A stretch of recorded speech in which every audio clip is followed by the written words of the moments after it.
I never imagined I'd be standing in my brother's law office on my 55th birthday, hearing the words that would change everything.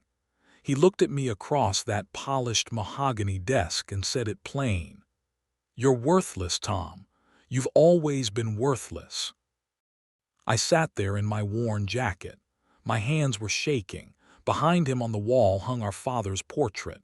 Dad had died 6 months earlier. Mom had passed 2 years before that. And now my brother Rick was telling me I was getting nothing. "The estate goes to me," Rick said.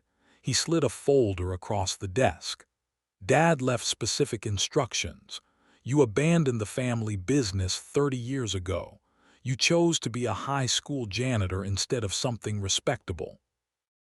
I looked at the papers. My father's signature at the bottom, everything to Rick, the house in Vermont, the vacation property in Maine, the investment accounts, all of it.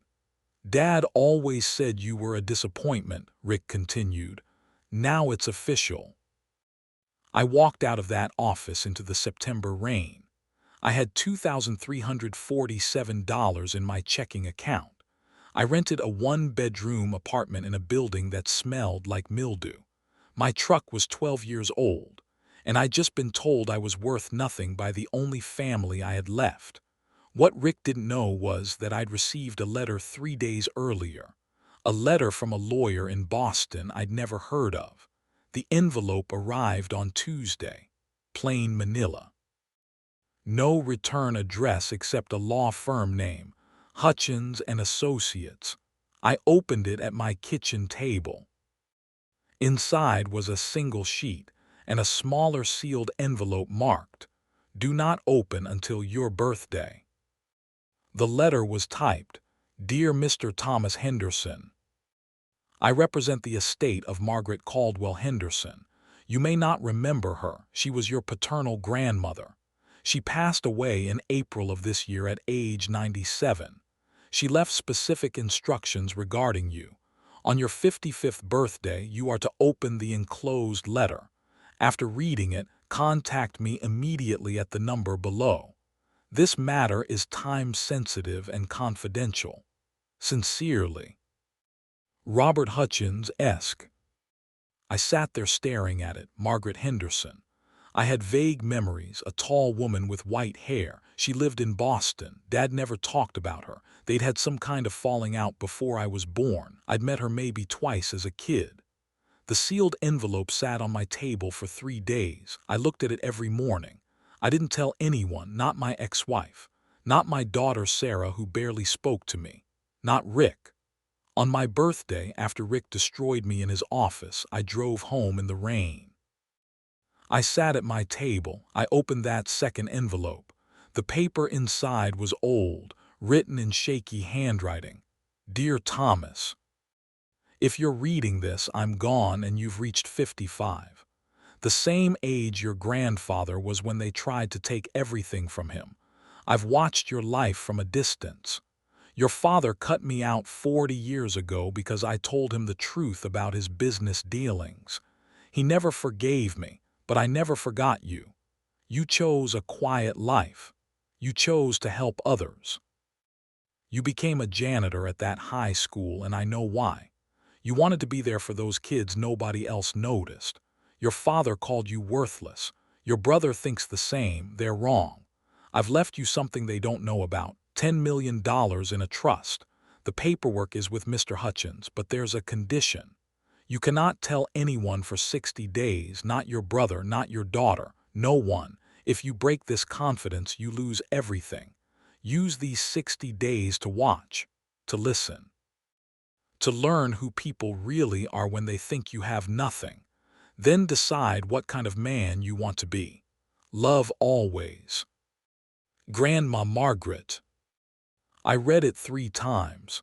My hands were shaking again, but this time it wasn't from humiliation. $10 million. What they said behind my back. I didn't call the lawyer that night. I sat in my apartment thinking, 60 days of silence, 60 days of pretending to be worthless. I went to work the next morning like always, East Valley High School. I'd been the head janitor there for 28 years. I knew every kid, every teacher, every crack in the sidewalk. I pushed my cart down the hallway. Principal Morrison walked past without looking at me. He never did. In the teacher's lounge, I heard voices. "Did you hear about Tom?" Mrs. Chen was saying. "His brother cut him out of the inheritance completely." "I heard," Mr. Walsh replied. "Rick told half the country club, said Tom was always a failure." "That's harsh."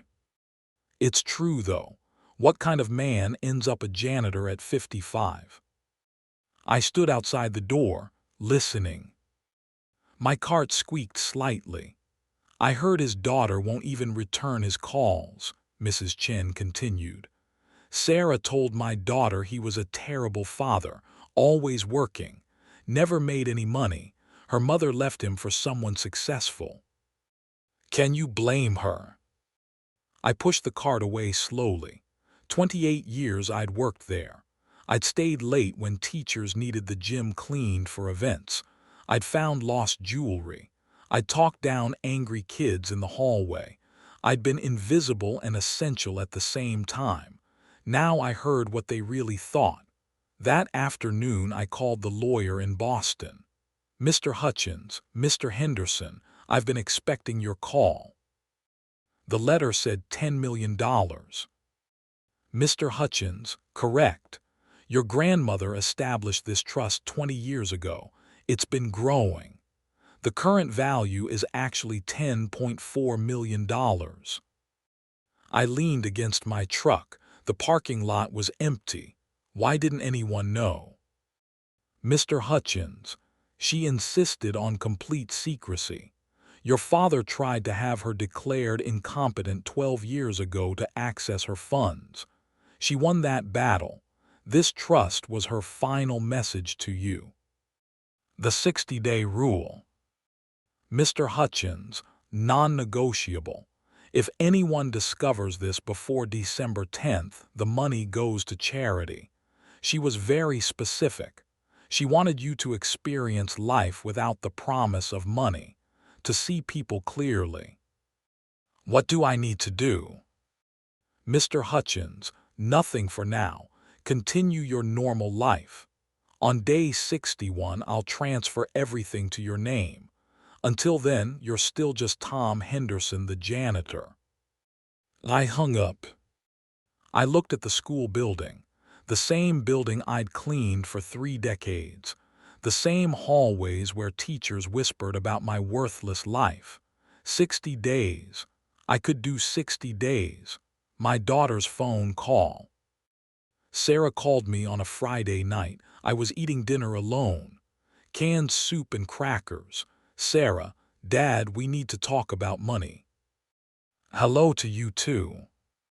"Sarah, I'm serious. Brandon and I are buying a house.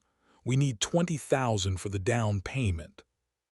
Brandon was her husband, a real estate agent.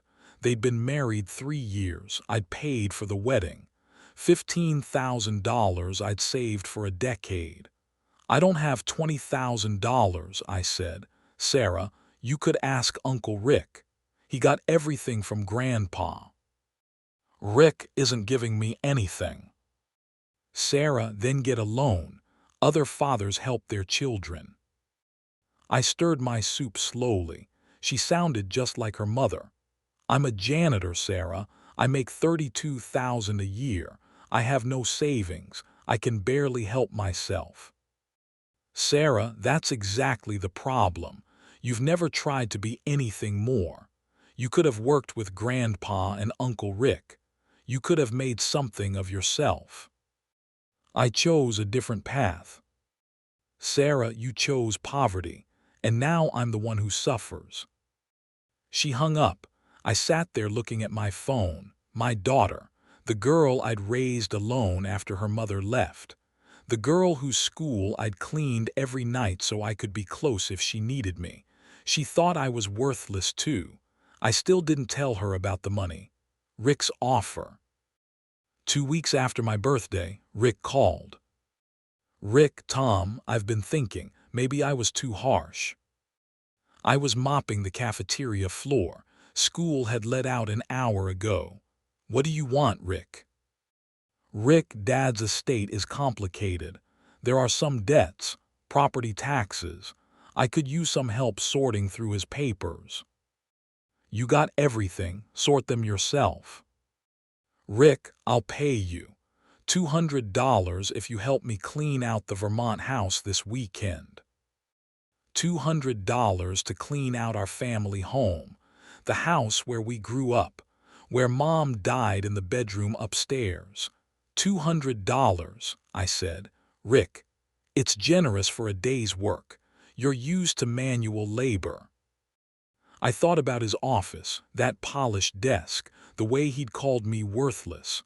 I'll think about it, I said. Rick, don't think too long. I'm hiring someone by Monday. I didn't go. I went to work instead. I cleaned toilets and emptied trash cans, and I listened. The school secretary, Mrs. Palmer, was talking to the assistant principal. Tom Henderson's brother is selling the family estate, she said. He's keeping everything. Poor Tom didn't get a dime. Rick Henderson is on the town planning board, the assistant principal replied. He pushed through that zoning variance last year, made a fortune on that development deal. I heard there were some questions about how he got it approved. Questions nobody asks when you have money and connections. I mopped slower. Rick was cutting corners, making deals. Dad had been the same way. Grandma Margaret was right. These 60 days were showing me everything. The bank statement I found. I helped clean out Dad's Vermont house after all, not for Rick, for myself. There were things I wanted from my childhood. Rick wasn't there. He'd hired a junk removal company. They were loading furniture into a truck when I arrived. I went upstairs to my old bedroom. The wallpaper was the same, faded baseball players. The closet still had my high school yearbooks. In the back of the closet, under some old blankets, I found a metal box.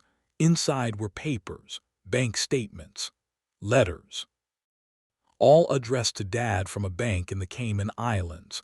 I looked through them slowly. Account balances, transfers, numbers that didn't make sense. Dad had money offshore, a lot of money. Over $2 million in accounts Rick hadn't mentioned. There was a letter from Dad's lawyer dated 3 years ago. Regarding the transfer of offshore assets, we recommend bringing these funds into compliance before any estate planning. The current structure presents significant tax liabilities and potential legal exposure. Dad never brought the money back. He died with secret accounts nobody reported, and Rick was executor of the estate. He would have found these statements. He would have known.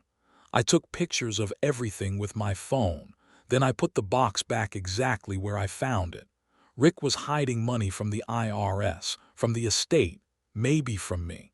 I still didn't tell anyone about my inheritance, but I started watching my brother more carefully. The teacher who noticed. Mrs. Reyes taught English. She was 62 and planning to retire in June. She'd been at the school for 35 years. One afternoon in late October, she found me cleaning the library. Mrs. Reyes, Tom, can I ask you something?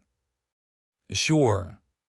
Mrs. Reyes, why did you become a janitor? I looked up from the floor.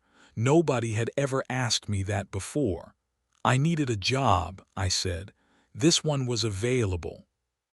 Mrs. Reyes, you went to college. I've seen your personnel file. You studied engineering.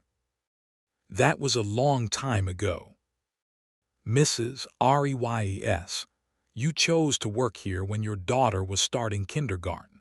You could have made more money somewhere else. I sat back on my heels. She was right. I'd left my father's business. I'd left a job at a manufacturing plant. I came here for $8 an hour. I wanted to be close to Sarah, I said finally. Her mother was drinking, working nights. Sarah needed someone steady. Mrs. Reys. So you sacrificed your career to be near your child. I guess. Mrs. Reys. That's not worthless, Tom, that's love. She walked away before I could respond. I stood there with my mop, thinking about the things people said behind my back versus what Mrs. Reyes had just said to my face. Some people saw you. Most people didn't. The property tax surprise. Rick called me on November 2nd. His voice was tight. Rick, Tom, we need to talk about Dad's estate. There's a problem. What kind of problem? Rick, property taxes on the Vermont house weren't paid for 2 years. The town is threatening to seize it. I need $40,000 immediately. I was eating lunch in my truck. The parking lot was full of yellow leaves. You got the entire estate, I said. Use that money. Rick, it's not liquid. Everything's tied up in investments. I need cash now or we lose the house. Sell something. Rick, I can't, not without penalties. Tom, this is our family home. Mom died there. I took a bite of my sandwich. Let him wait. I don't have $40,000, I said. Rick, you could get a loan against your salary or ask Sarah. She and Brandon just bought that house. With what money? I thought they needed my help. Rick, that's different. This is family property. If we lose it, we lose everything Dad built.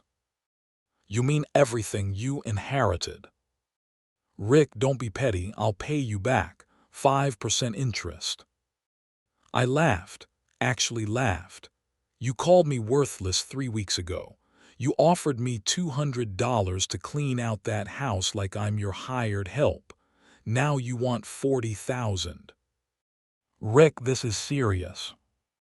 Then be serious. Liquidate something, take the penalty. Don't come to your worthless brother. I hung up. My phone rang again immediately. I didn't answer. Rick left a voicemail, then another. Then he texted, "You're going to regret this." I deleted the messages. I had 23 days left until I could tell him the truth. 23 days of watching him scramble. What Sarah really wanted. Sarah showed up at my apartment on November 7th. I was watching a baseball game. She let herself in with the emergency key I'd given her years ago. Sarah, we need to talk. Hello, Sarah. Sarah, Brandon and I lost the house. Someone else made a better offer. She sat on my couch. She looked tired, thinner than I remembered. I'm sorry, I said. Sarah, Uncle Rick said you refused to help with the property taxes. He said you're being spiteful. Rick has his own money. He doesn't need mine. Sarah, he's family dad. You're supposed to help family. I turned off the TV. I looked at my daughter, really looked at her. When's the last time you helped me? I asked. Sarah, what? When did you last visit without needing something? When did you call just to talk? Sarah, I'm busy. I have a life. So do I. Sarah, you're a janitor. What life do you have? There it was, the thing she'd been thinking all along. I raised you, I said quietly. I worked double shifts so you could take dance lessons. I paid for your college. I gave you $15,000 for your wedding. I've been there every time you called. Sarah, and what do you want? A medal. I want my daughter to see me as something more than an ATM. She stood up. Her face was red. Brandon was right. You're bitter because your life didn't work out. You blame everyone else instead of taking responsibility. Responsibility for what?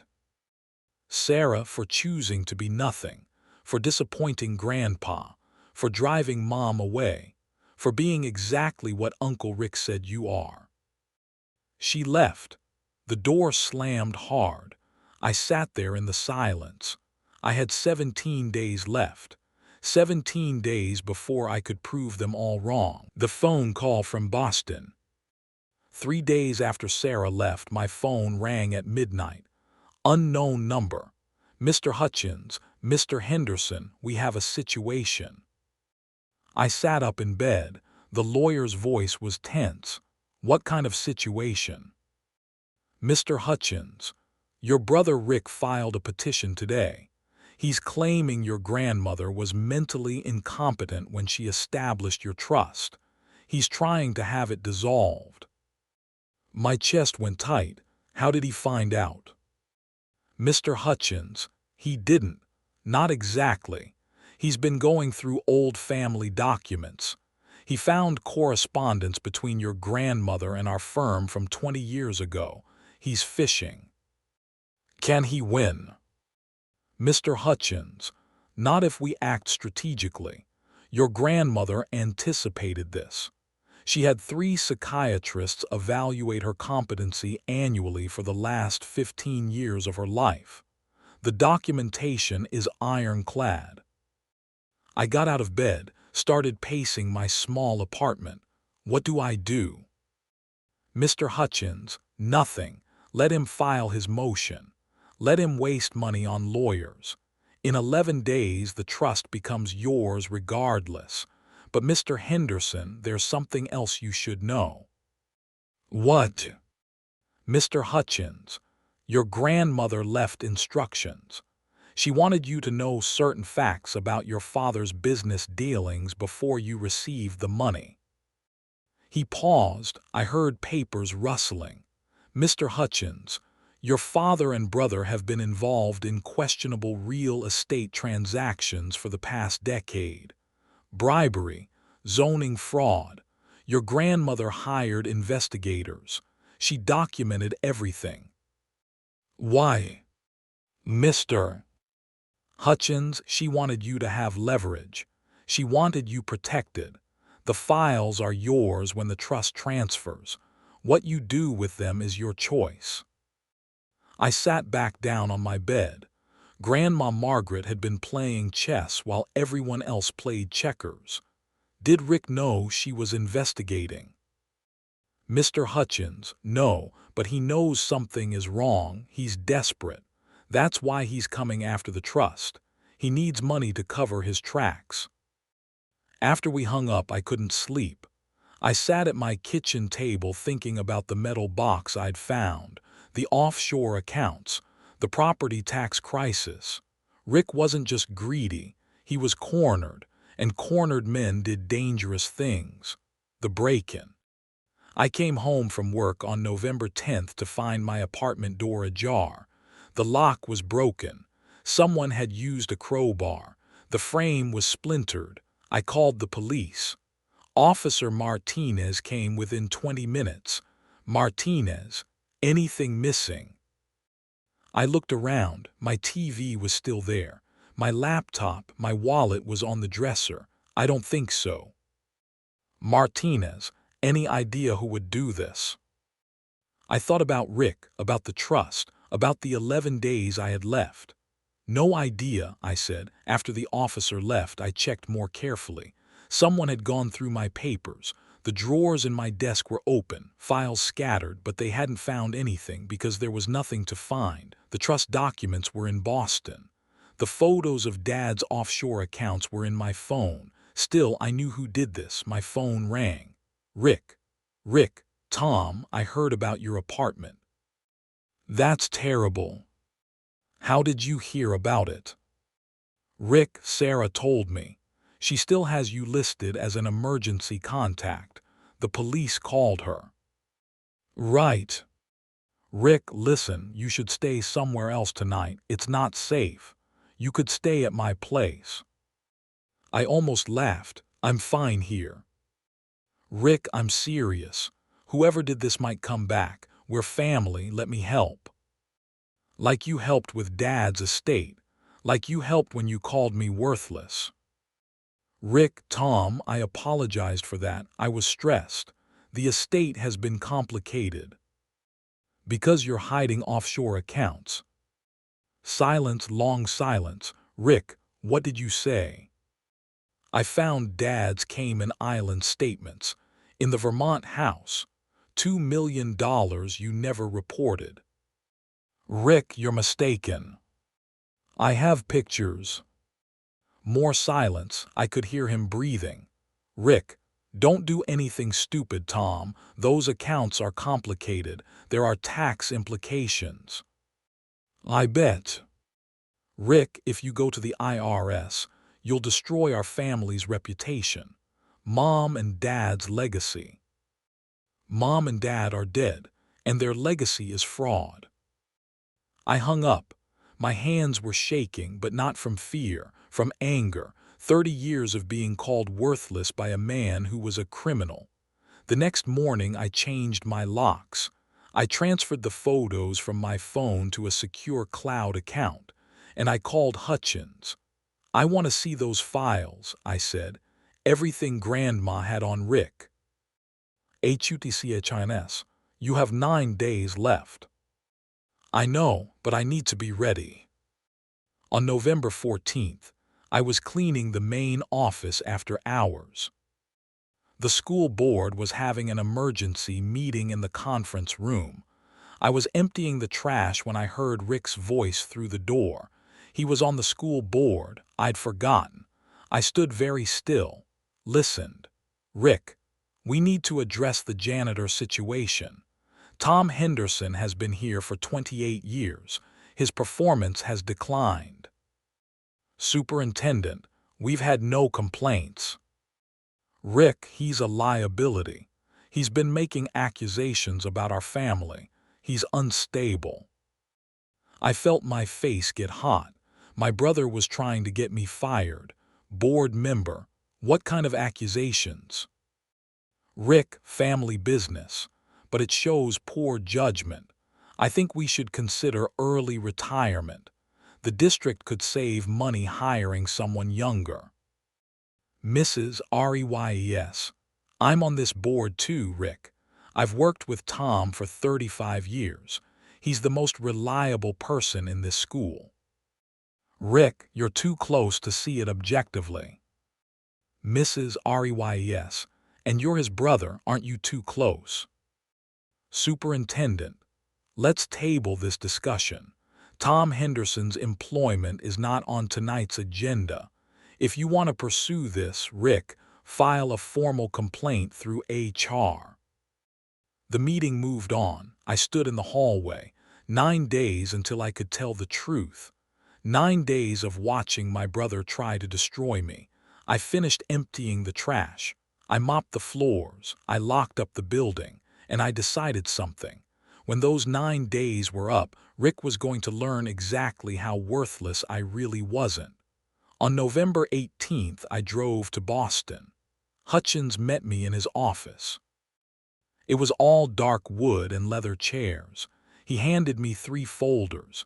Each one was 2 inches thick. Your grandmother was thorough, he said. I opened the first folder. Bank statements, wire transfers, emails between Rick and a county commissioner discussing a land deal. The second folder was worse. Photos of Rick at a restaurant with the planning board chair. Receipts showing Rick paid for a consulting trip to Las Vegas. Records of a zoning variance granted 3 days later that made Rick's property worth an extra $600,000. The third folder was about Dad, offshore accounts, tax evasion, a paper trail going back 25 years. Your grandmother started investigating after your father tried to have her declared incompetent, Hutchins said. She wanted to protect you. She knew they'd come after you eventually. Can I use this? You can do whatever you want. It's yours now. The trust transfers in 2 days, but Mr. Henderson, be careful. Your brother is connected. He has lawyers. He'll fight. I gathered the folders. Let him fight. I drove back that night. I didn't speed. I didn't rush. I thought about my daughter calling me worthless, my brother trying to get me fired, my father choosing money over family, and I thought about Grandma Margaret. A woman I barely knew who saw me more clearly than anyone. The morning everything changed. December 20th. The 60th day. I woke up at 5 a.m. I showered. I put on my best clothes, a suit I'd worn to my father's funeral. I drove to the school, but I didn't go inside. I sat in my truck and called Hutchins. Hutchins. Good morning, Mr. Henderson. Are you ready? I'm ready. Hutchins. The trust transferred to your account at midnight. You're now worth $10.4 million. Congratulations. I looked at the school building. 28 years. 10,000 days of mopping floors and fixing toilets and being invisible. What do I do now? Hutchins. That's up to you, but I'd recommend calling your accountant and your lawyer. You're going to need both. I sat there for a long time, then I called Principal Morrison. M.E. This is Tom Henderson. I'm resigning, effective immediately. Morrison. Tom, what, why? Personal reasons. My 2 weeks' notice is in your email. Morrison. We can't replace you that quickly. Can you at least finish the semester? No. I hung up, then I called Rick. Rick, Tom, we need to talk about those files you mentioned. Meet me at the Vermont house, noon today. Rick, why there? Because that's where this started, and that's where it's going to end. Rick's Mercedes was already in the driveway when I arrived. He was standing on the porch looking impatient. Rick, what's this about, Tom? I have a meeting at 2. I got out of my truck. I was carrying the 3 folders. We're going inside, I said. The house was empty. The furniture was gone. Our footsteps echoed in the hallway. I led him to the dining room, the same room where we'd eaten Thanksgiving dinner as kids. I put the folders on the floor. Rick, what are those? Evidence of everything you and Dad did wrong. His face went pale. He looked at the folders, then at me. Rick, you're bluffing. I opened the first folder, spread the papers out. Bank statements, wire transfers, emails. 600,000 from the zoning variance. Another 400,000 from the wetlands deal. 2 million offshore. You've been busy, Rick. Rick, where did you get this? Grandma Margaret. She spent 15 years documenting everything. She knew what you were. Rick's hands were shaking. He picked up one of the emails. Read it. Put it down. If you go to the authorities with this, you'll destroy the family. What family? You called me worthless. You tried to get me fired. You broke into my apartment looking for something to use against me.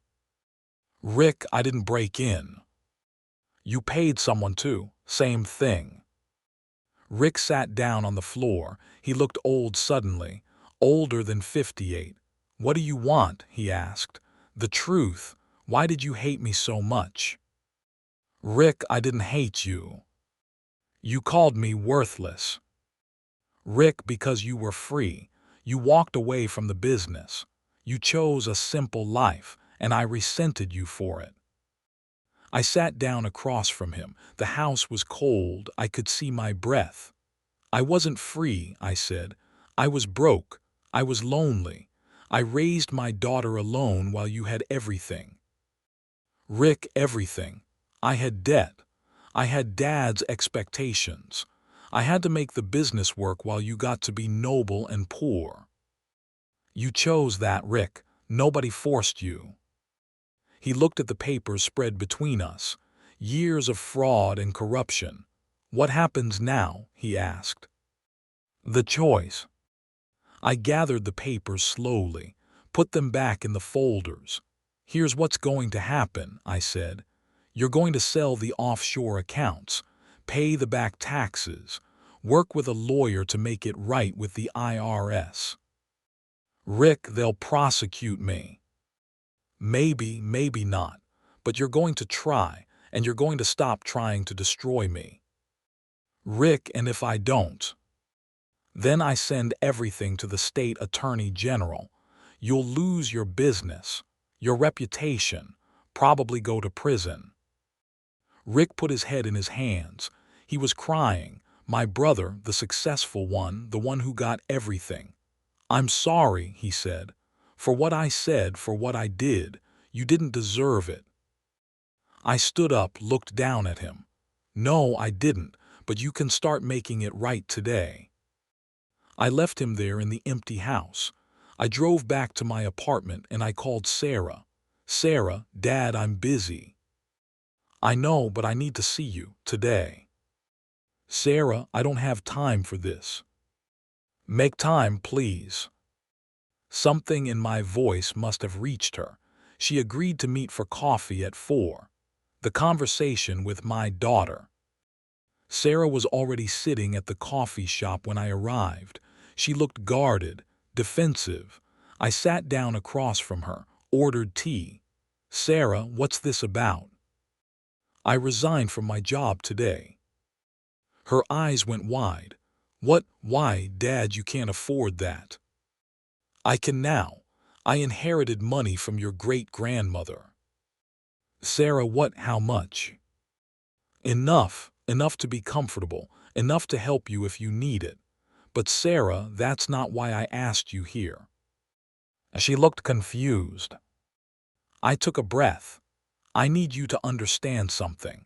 I chose to be a janitor, not because I was stupid or lazy or worthless, but because I wanted to be close to you when you were growing up.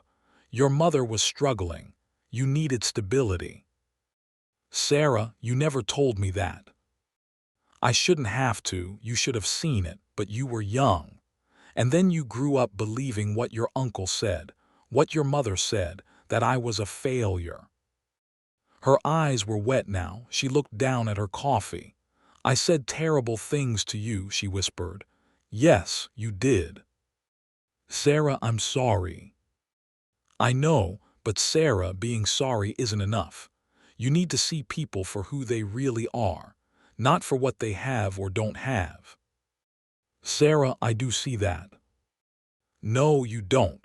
You came to me for money every time. You never came just to talk, just to be my daughter. She was crying now, actually crying. I didn't know how, she said. Mom always said you were cold, that you didn't care about us. Your mother left me for another man. She needed to make me the villain to justify it, and you believed her. Sarah, I was wrong. I reached across the table, took her hand. I love you, Sarah. I always have. But you need to decide what kind of person you want to be. Someone who values people for their bank accounts, or someone who sees deeper than that. She nodded, couldn't speak. We sat there for a long time, just holding hands across a coffee shop table. Finally, she said, "Can we start over?" "We can try." 6 months later. I'm sitting on the porch of a small house in Maine. Not the family vacation house Rick sold, a different house. One I bought with my own money. The ocean is visible through the trees. It's June. The air smells like salt and pine. Rick is in court-mandated counseling. He paid back taxes and penalties on the offshore accounts. The IRS didn't prosecute, but he lost his seat on the town planning board, lost most of his clients. His reputation took years to build and weeks to destroy. We talk occasionally now. Awkward conversations about weather and baseball.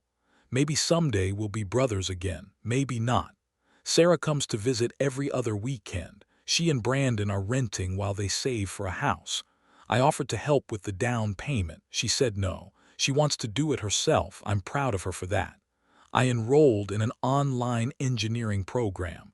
Turns out I still enjoy solving problems, just different problems now. Mrs. Reyes retired in June. I went to her party.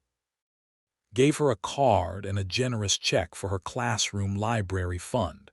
She cried, told me I was one of the good ones. The school hired a new janitor, a young guy named Marcus. I heard he's doing a good job. I hope the teachers treat him better than they treated me. I think about my grandmother sometimes. A woman who saw me clearly when nobody else did. Who gave me money, yes, but more importantly, gave me 60 days to see the truth about the people in my life. Some of them failed that test. Some surprised me. I learned something in those 60 days, something I wish I'd understood sooner. Your worth isn't measured by your job title or your bank account. It's measured by your choices, by whether you show up, by whether you love people when it's hard. I was never worthless. I just spent too many years believing people who needed me to be small so they could feel big. Now I'm sitting on this porch watching the ocean. I'm 55 years old. I have money I never expected. I have time I never had before. And I have a daughter who's learning to see me as a person instead of an ATM. That's not revenge. That's not justice. That's something better. That's peace. And peace, I've learned, is worth more than $10 million, though having both doesn't hurt.